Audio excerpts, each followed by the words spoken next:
Assalamualaikum warahmatullahi wabarakatuh. Halo semuanya. Gimana nih kabar kalian? Semoga kita semua dalam keadaan yang sehat.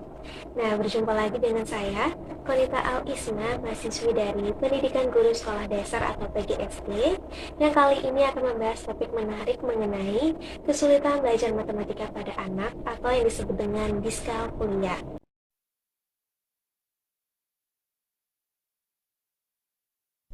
Jadi, diskalkulia merupakan keterlambatan perkembangan dalam perolehan keterampilan angka.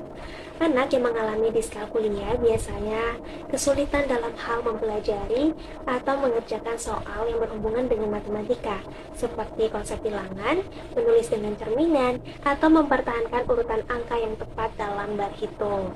Nah, biasanya diskalkulia ini terjadi pada anak dengan IQ normal atau di atas normal.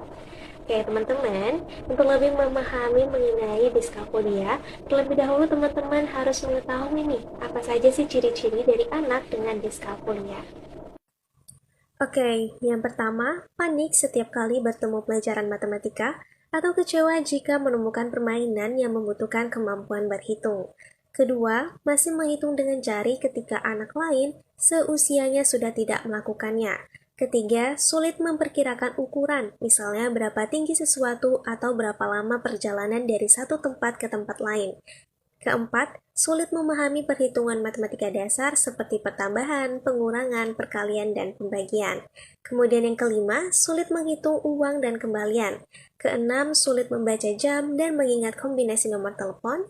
Ketujuh, sulit mengikuti petunjuk bertahap dan mengenali pola. Kedelapan, bingung dengan angka yang mirip seperti 75 dan 57. Dan terakhir, bisa mengerjakan soal matematika pada suatu hari, tetapi keesokan harinya sama sekali lupa dengan cara pengerjaannya. Nah, teman-teman, selain dari ciri-ciri yang telah disebutkan dan dijelaskan tadi, anak yang mengalami diskalkulia juga dapat menunjukkan gejala emosional ketika ia menghadapi situasi yang berhubungan dengan matematika. Gejala emosional ini dapat berupa marah, cemas, takut, dan juga gejala fisik seperti mual, muntah, berkeringat, dan sakit perut. Berdasarkan dari penjelasan-penjelasan tersebut, teman-teman pastinya sudah tahu dong kalau misalnya diskalkulia atau kesulitan belajar matematika pada anak ini sangat berdampak bagi perkembangannya. Contohnya nih, anak menjadi tidak percaya diri, kemudian ia mudah cemas, mudah takut, kemudian menarik diri dari lingkungan sehingga emosinya tidak stabil dan bahkan dapat mengalami yang namanya psikosomatis.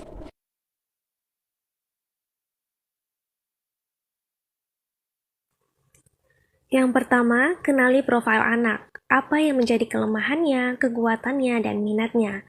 Kedua, guru dapat menyampaikan kepada anak materi apa yang akan diberikan serta apa tujuan dari kegunaan materi yang akan diajarkan. Ketiga, belajar secara multisensori.